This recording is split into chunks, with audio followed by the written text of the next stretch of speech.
তো আমি না সকাল থেকে ভেবেছিলাম এই বিষয়টা নিয়ে আলোচনা করব কিনা, তারপরে ভাবলাম না আলোচনা করি। যখন সবাই মিলে এই ভিডিওটা করছে তাই ভাবলাম যে একটু আলোচনা করি। কী নিয়ে আলোচনা করতে এত দ্বিধাবোধ হচ্ছিল বলো তো? আধুনিক, আমরা অবশ্যই আধুনিক, সবাই আধুনিক। আমরা 2025 সালে দাঁড়িয়ে আমরা বলতেই পারবো না যে আমরা আধুনিক নই, অবশ্যই আধুনিক। তবে আধুনিকের ছায়ায় এমন কিছু কাজ হচ্ছে যেটা কমপক্ষে আমি মেনে নিতে পারছি না। মেনে নিতে পারা মিনস কি, আমি ডিটেলস আলোচনা করবো, একটু তোমাদের বুঝিয়ে বলবো কেন আমার এখানে আপত্তি রয়েছে। কেন বিষয়টা নিয়ে আমার কোনো আপত্তি নেই, বিষয়টাকে এত উচ্চ করে দেখানোটাকে আমার একটু আপত্তি রয়েছে। কেন এখানে আপত্তি রয়েছে এটা নিয়ে আলোচনা করবো।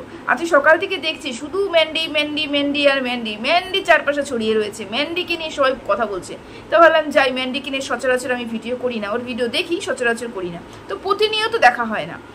তো যখন বুঝলাম যে ম্যান্ডি এমন কিছু কথা বলেছে যেটাকে নিয়ে সবাই ভিডিও করছে, কারোর মত আছে ম্যান্ডির পক্ষে, কারোর মত নেই ম্যান্ডির পক্ষে, এরকম নিয়ে আলোচনা করছে। তবে আমার মত কিন্তু একটু অন্যরকম, বুঝতে পেরেছো? যাই হোক, পুরোটা নিয়েই আলোচনা করব। তার আগে তোমাদেরকে বলে রাখি, এই যে আমাদের সোশ্যাল মিডিয়াতে আমরা যবে থেকে এসেছি, আমরা যবে থেকে সোশ্যাল মিডিয়াতে কাজ করতে শুরু করেছি, আমরা না যতটা না আধুনিক তার থেকে বেশি একটু আধুনিক দেখানোর চেষ্টা করি। আমরা মনে করি আমরা না যতটা আধুনিক তার থেকে অনেক বেশি আধুনিক দেখানোর চেষ্টা করি। আমরা নিজেদেরকে অনেক বেশি বুঝদার মনে করে ফেলেছি। আমরা বুঝে গেছি ও আমরা 2025-এ জন্মগ্রহণ করেছি, আমরা 2025-এ বাস করছি, তো এখন তো সব করা যায়, এখন সব বলা যায়, এখন সব নিয়ে আলোচনা করা যায়। এটা একটা গর্বের বিষয়, এটা নিয়ে তো আলোচনা করাই যায়। কেন আমি লজ্জা পাবো এই বিষয় নিয়ে আলোচনা করতে গেলে? কেন, কিসের জন্য? এই প্রশ্ন কিন্তু ম্যান্ডি করছে, আর এই প্রশ্নের উত্তর আমিও দেব। তবে একটা বিষয় আমার খুব বেশি যেটা আমার একটু খটকা লাগছে, সেটা হচ্ছে কি বলতো, হঠাৎ করে ম্যান্ডি কেন এই বিষয়টা নিয়ে বারবার করে বলতে শুরু করলো? তার কারণ ম্যান্ডি হচ্ছে কন্ট্রোভার্সি কুইন। ম্যান্ডি চায় যখনই ওর ভিউজটা একটু ডাউন হয়ে যাক তখন ওকে নিয়ে কিছু লোক কন্ট্রোভার্সি করুক, এবং কন্ট্রোভার্সি করার দরুন ম্যান্ডির চ্যানেলটা একটু গ্রো করুক, মানে ভিউজ একটু আপ হোক। ম্যান্ডি এটা বরাবরই চায়। সেই জন্য ম্যান্ডি জানতো যে আমরা কদিন আগে শুকে নিয়ে এরকম অনেক ভিডিও করেছি। শু যখন দিনে 50 বার করে পিরিয়ড কথা বলছিল, পিরিয়ডের কথা বলছিল, তখন কিন্তু আমরা কিছু মানুষ বলেছিলাম যে এত কিছু বলতে নেই, এরকম করে বলতে নেই, এরকম করে বলার দরকার নেই। এটা নিয়ে কিন্তু আমরা কন্ট্রোভার্সি করেছিলাম। ম্যান্ডি কিন্তু ওই কন্ট্রোভার্সিগুলো শুনেছিল, কারণ ম্যান্ডি জানে যে ম্যান্ডি তোমাদেরকে বলেওছে, দর্শকদের বলেওছে যে আমি কন্ট্রোভার্সি ব্লগিং দেখি না, আমি কন্ট্রোভার্সি দেখি, আমার কিন্তু কন্ট্রোভার্সি বেশ ভালো লাগে। ম্যান্ডি কিন্তু এই কথাটা বলেছিল। তো ম্যান্ডি জানে যে কোন জায়গাটায় কোন কথাটা বললে পরে আমাকে নিয়ে কন্ট্রোভার্সি হবে। তো এই অপেক্ষাতেই ম্যান্ডি ছিল। ম্যান্ডিরও পিরিয়ড হয়েছে, ম্যান্ডি ওই ব্যাপারটা নিয়ে আলোচনা করেছে, এবং ম্যান্ডি জানতো কেউ না কেউ তো কন্টেন্ট নিয়ে বসে আছে, কেউ না কেউ তো এই ব্যাপারটা নিয়ে আলোকপাত করবেই করবে। এবং এটা নিয়ে দেবশ্রীদি কথা বলেছে, এবং দেবশ্রীদি কথা বলাতে ম্যান্ডির সুযোগ হয়ে গেছে আরও একটা কন্টেন্ট পাওয়ার। এবং এখন থাম্বনেইলে দেবশ্রীদির মুখটা লাগিয়ে পুরো সব কিছু চিপকে দিয়ে ও একটা সুন্দর কন্ট্রোভার্সি শুদ্ধ ব্লগিং চ্যানেল করে ফেললো। আশা করি তোমাদের বোঝাতে পারছি। তো এটা হচ্ছে সম্পূর্ণ চ্যানেল গ্রো করার একটা পন্থা। এটা কিন্তু ওই বলছে না আমি আধুনিক, আমি এটা বলতে লজ্জা পাচ্ছি, না না না, এর থেকে বেশি ওর কাছে ভিউজটা ম্যাটার করছে। এগুলো নিয়ে বললে পরে ভিউজ হবে, কিছু নেগেটিভ ওয়েতে ভিউজ হবে, কিছু পজিটিভ ওয়েতে ভিউজ হবে, ভিউজ তো হবে। ওকে নিয়ে কন্ট্রোভার্সি হবে, কন্ট্রোভার্সি হলেও ভিউজ হবে। আফটার অল এখানে ভিউজ কথা বলে। তো ম্যান্ডিকে নিয়ে এই ম্যান্ডি যদি এটা নিয়ে আলোচনা করে তাহলে ভিউজ হবে, কারণ প্রত্যেকটা কন্ট্রোভার্সি ক্রিয়েটার ম্যান্ডিকে নিয়ে ভিডিও করবে, এবং ম্যান্ডি যে জায়গাটা তীর মেরেছে সেই জায়গাটাতে কন্ট্রোভার্সি হচ্ছে। তো ওগুলো নিয়ে কন্ট্রোভার্সি হচ্ছে, এটা নিয়েই তো ম্যান্ডি আলোচনা করার চেষ্টা করেছিল। তো চলো ম্যান্ডি কি বলেছে সেটা তোমাদের সাথে তুলে ধরবোই। তার আগে তোমাদের সবাইকে ওয়েলকাম করে নিই। Hello friends, welcome back to my channel. আশা করি তোমরা সবাই খুব ভালো আছো, সুস্থ আছো। আমি ভালো আছি এবং সুস্থই আছি। আচ্ছা, পিরিয়ড আমাদের এটা হচ্ছে মহিলাদের একটা গর্বের বিষয়, এটাকে আমি অস্বীকার করতে পারি না। কারণ কি, এখান থেকে আমরা মাতৃত্ব লাভ পাই, তাই তো? যাদের পিরিয়ড হয় ঠিকঠাক করে হয় এবং যাদের কোনো সমস্যা হয় না, তারাই কিন্তু মাতৃত্বের লাভ পায়। এটা নিয়ে আমি এই দিক থেকে কোনো রকম লজ্জা পাই না যে এটা কোনো মহিলাদের হয়। আমি আরও গর্ব অনুভব করি যে না, মহিলাদের হয়।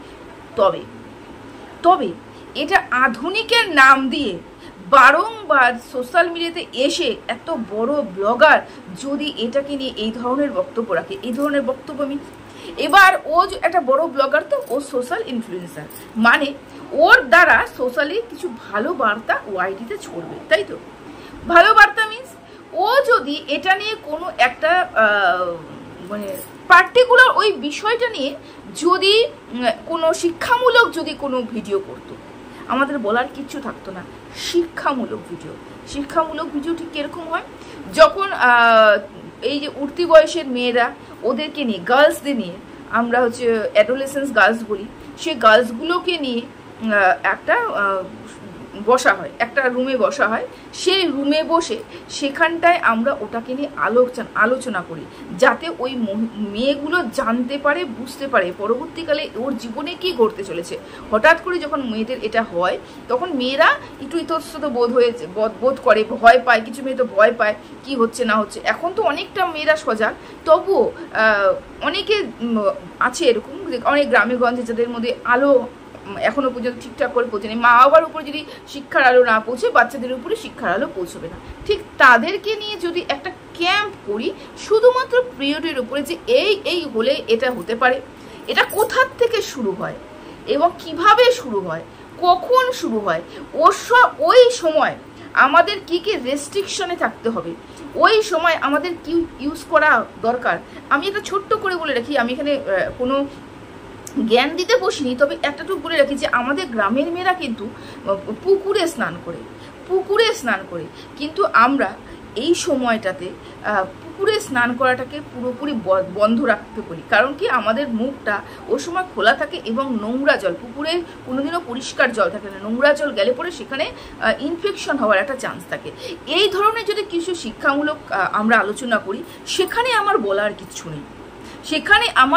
কিচ্ছু নেই যে একটা শিক্ষামূলক কোনো জ্ঞান দিচ্ছে সোশ্যালি এবং সোশ্যাল ইনফ্লুয়েন্সার হয়ে এই কাজটা সে করছে, বাহবা জানানো ছাড়া আমার কিছু নেই। কারণ কি, আমরা শুধু ওই জায়গাটা আলোচনা করছি না, ওই জায়গাটাকে কেন্দ্র করে আমি ডিটেলসটা আলোচনা করছি, কেন হচ্ছে, কিসের জন্য হচ্ছে, কি কি করণীয়, কি কি করতে নেই, কতটুকু হাইজেনিক মেনটেন করতে হয়, কতটুকু আমাদেরকে সংযত থাকতে হয়, কোন কি কি কাজ করতে হয়। এই যে ভারী কাজ বেশি করা চলে না, এই যে কতগুলো কাজ, বেশি সাইকেলিং করা আমাদের পক্ষে সেই সময়টা একটু কষ্টকর। এই অনেক মেয়েরা আছে দূরের থেকে আসে, সাইকেলিং করে স্কুলে যায়, অনেক কিছু বাধা নিষেধ রয়েছে, যারা উঠতি বয়সে, যারা নতুন এই সমস্যার সম্মুখীন হচ্ছে, তাই তো? তো তখন যদি আমরা কাউকে এই ব্যাপারটা নিয়ে আলোচনা করি, মিনস কোনো একটা ঘরের মধ্যে আলোচনা করলাম, বা তোমার চ্যানেল আছে, তুই চ্যানেলের মাধ্যমে তুমি সেই গুণ, ভালো গুণ, খারাপ গুণ সব কিছু নিয়ে আলোচনা করলে, সেখানে আমার বলার কিচ্ছু ছিল না, আমি কিচ্ছু বলতে পারতাম না, আমি বাহবা করতাম, ভালোই তো, এটা জ্ঞান মানুষকে দিচ্ছে। কিন্তু এখানে তো তা হয়নি, এখানে কি হয়েছে, আমার পিরিয়ড হয়েছে। এবার এটা কেন লজ্জার বিষয় মনে করে মানুষে বলো তো? কারণ এই পিরিয়ডটা যে হয়েছে আমাদের, যখনই আমরা যখন মেয়েরা বলবো পিরিয়ড হয়েছে, তার মানে কেন আমরা ফট করে চমকে উঠি বলো তো? কারণ আমরা মেয়েরা লজ্জায়, মানে লজ্জার জায়গাটা হচ্ছে, ওই পিরিয়ডের জায়গাটা হচ্ছে লজ্জার জায়গা। কোনো ছেলেরাও যদি শুনে সর্বপ্রথম কিন্তু খারাপটাই চিন্তা ভাবনা করবে, ও আচ্ছা, মানে ওদের মনে কোনো মহিলা যদি এরকম ঘটনা বলে, এরকম হয়েছে বলে, তাহলে একটা পুরুষ কিন্তু সবার আগে খারাপ চিন্তা করবে, খারাপটাই চিন্তা করবে, 100-200% খারাপটাই চিন্তা করবে।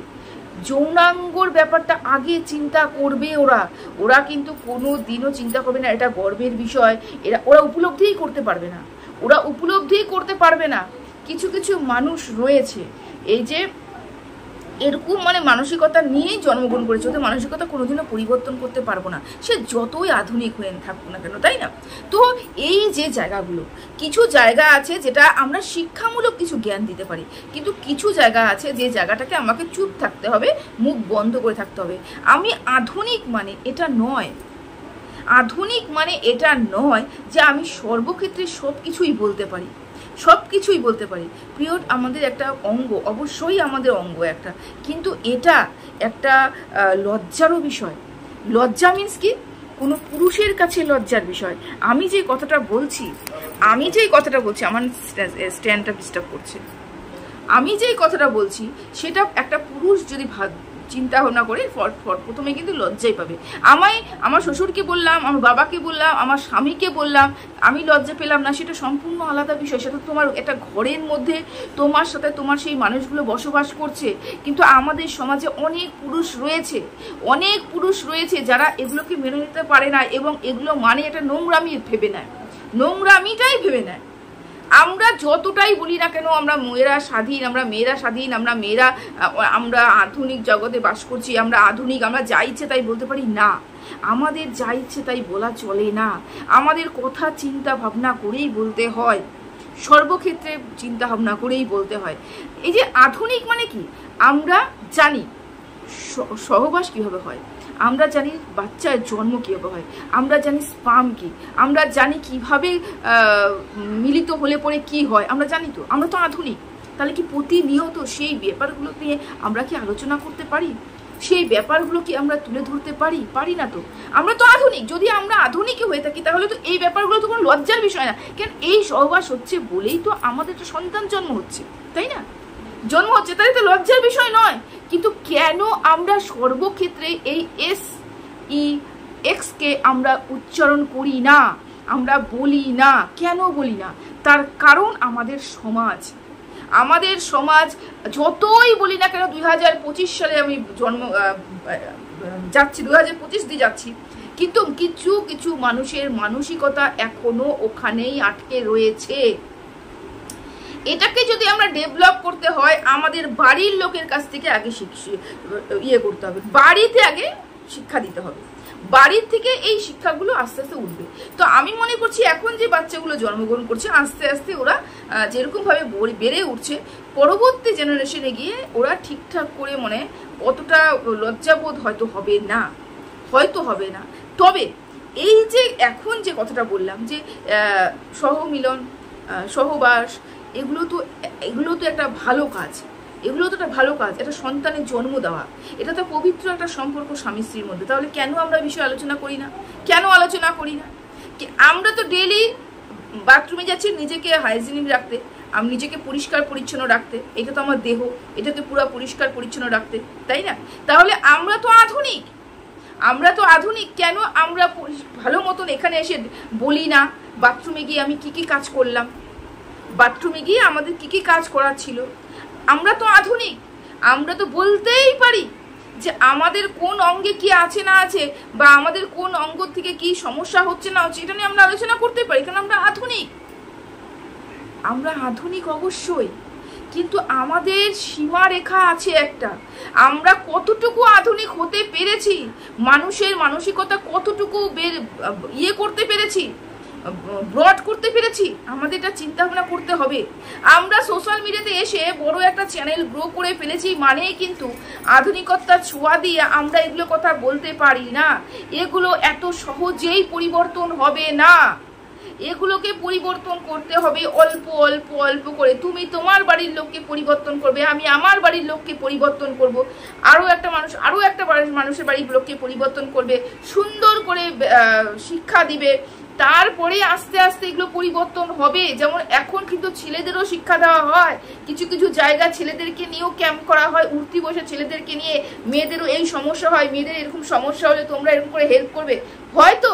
তো এখন তৈরি হচ্ছে সেই সমাজটা এখন তৈরি হচ্ছে। সেই সমাজে পৌঁছতে আজকে তুমি যেটা বলছো আধুনিক, সেই আধুনিক সমাজে পৌঁছতে আমাদের আরো 50 বছর লেগে যাবে। তো 50 বছর আগে যদি তুমি কোনো কথা বলে থাকো, সেটা কেউ গ্রহণ করবে না। যতই এটা গর্বের বিষয় হোক, যত এটা লজ্জার আমাদের গর্বের বিষয় হোক না কেন, এটা কেউ গ্রহণ করতে পারছে না, সুন্দর করে গ্রহণ করতে পারবে না। আমরা আধুনিক মানে কিন্তু আমরা সব কিছু এখানে উজাড় করে বলতে পারি না। সোশ্যাল ইনফ্লুয়েন্সার তোমাকে ডিসাইড করতে হবে তুমি কোন জিনিসটা বলবে এবং কত সুন্দর করে বলবে। তুমি যদি প্রিয়র সম্বন্ধে একটা সুন্দর একটা ভিডিও করতে, পুরোপুরি বাচ্চা মেয়েদেরকে নিয়ে, 12-13 বছর বাচ্চা মেয়েদেরকে অ্যাওয়ারনেস একটা ক্যাম্প করতে, তাহলেও মানা যেত তুমি একটা অ্যাওয়ারনেস ক্যাম্প করেছো। কিন্তু না, তুমি কি বলছো, তোমার দৈহিক যে জিনিসগুলো হচ্ছে, তোমার জীবনে তোমার শরীরের যে জিনিসগুলো হচ্ছে তুমি সেটা নিয়ে বারবার করে আলোচনা করছো। যেমন তোমার সোনা দিদিও আলোচনা করছিল। এটাকে নোংরামি বলা হচ্ছে, এটাকে নিজের চ্যানেল গ্রো করার জন্য, নিজের ভিউজ ইনকাম করার জন্য ডিবেট করা হচ্ছে অন্য মানুষের সাথে। কিন্তু একটু ব্যাপারগুলো বুঝতে হবে। আমরা আধুনিক করলে চলবে না, চিৎকার করলে চলবে না। আমরা কতটুকু আধুনিক হয়েছি এবং যাদের বাড়িতে লোকজন আছে তারা কতটুকু আধুনিকত্বের ছোঁয়া পেয়েছে, এটাও বড় বিষয়। এই জন্য তোমাকে কিছু মানুষ কটাক্ষে শিকার হয়েছে, কিছু মানুষ তোমাকে ভালোবাসা দিয়েছে। যারা ভালোবাসা দিয়েছে তারা তাদের পরিবারের লোককে তারা এরকম করে সুন্দর করে বেড়ে উঠতে সাহায্য করছে, তাই তো। কিছু মানুষ এখনো আস্তে আস্তে পরিবর্তন হচ্ছে। আমরা পরিবর্তনশীল, অবশ্যই পরিবর্তন হব, কিন্তু সময় সাপেক্ষের ব্যাপার এটা। হুটহাট করে হব না আমরা। এক সময় মেয়েদের উপরে কি নির্যাতন হতো, সেই জায়গা থেকে আস্তে আস্তে মেয়েরা কতটা স্বনির্ভর হয়েছে। মেয়েদের উপর নির্যাতন কিন্তু হচ্ছে, কিন্তু মেয়েরা অনেকটা বেশি। আগে যেমন সতীদাহ প্রথা ছিল, এখন কি সতীদাহ প্রথা আছে না? পরিবর্তন হচ্ছে। সেরকম সমাজকে পরিবর্তন হয়ে যেতে আরো সময় লাগবে। তার আগেই যদি তুমি কিছু বলে ফেলো, সমাজের মধ্যে এমন কিছু বলে ফেলো এবং বলো যে না আমি আধুনিক, তাহলে হয় না। আধুনিক যদি হয়ে থাকে তাহলে আরো অনেক বিষয় আছে যেটা নিয়ে তুমি আলোচনা করতে পারো। তো সেই বিষয়ে তো আলোচনা করো না, সেই বিষয়ে তো আলোচনা করতে নেই, কারণ আমাদের ওটা লজ্জার বিষয়। যদি সেটাও লজ্জার বিষয় হয়ে থাকে, লজ্জা মিন্স দর্শকরা এখনো সেই জায়গাটা সজাগ হয়নি। এই জায়গাটা লজ্জা। আমি মেয়ে হয়েছে বলে লজ্জা নেই, আমার হচ্ছে বলে আমার লজ্জা নেই। দর্শকরা সেই পরিমাণে এখনো পর্যন্ত সজাগ হয়ে উঠতে পারেনি এবং সেই জায়গাটা আমাদের তৈরি করতে পারিনি। আমাদের তৈরি করতে হবে। এই জায়গাটাতে সমস্যাটা হয়েছে, সমস্যাটা ঠিক এই জায়গাটাতে হয়েছে। কেউ মানতে পারছে, কেউ মানতে পারছে না। তো চলো ভিডিওটা এখানেই শেষ করলাম। সবাই ভালো থেকো, সুস্থ থেকো, টাটা। যাচ্ছ?